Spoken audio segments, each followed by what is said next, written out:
সিলেটে টানা বৃষ্টির কারণে সৃষ্টি হয়েছে চরম জলাবদ্ধতা। বঙ্গোপসাগরে সৃষ্ট গভীর নিম্নচাপের প্রভাবে সিলেট নগরী সহ আশেপাশের এলাকাগুলোতে দুর্ভোগে পড়েছে সাধারণ মানুষ।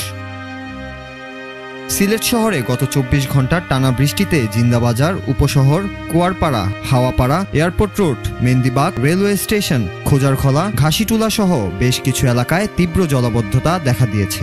কোথাও কোমর সমান, আবার কোথাও হাঁটু পানি জমে গেছে। দোকানপাট ও ঘরবাড়িতে পানি ঢুকে পড়েছে। এতে জনজীবনে নেমে এসেছে চরম দুর্ভোগ।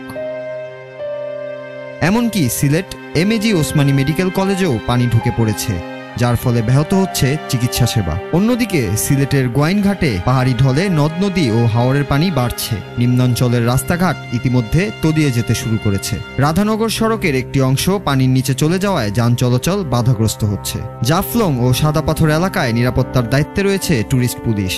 ঝুঁকি এড়াতে সবাইকে সতর্ক থাকার পরামর্শ দেওয়া হয়েছে। উপজেলা প্রশাসনের পক্ষ থেকে জানানো হয়েছে, দুর্যোগ মোকাবেলায় নেওয়া হয়েছে সব ধরনের প্রস্তুতি। সুরমা ও কুশিয়ারা নদীর পানি বর্তমানে বিপদসীমা ছুঁই ছুঁই করছে।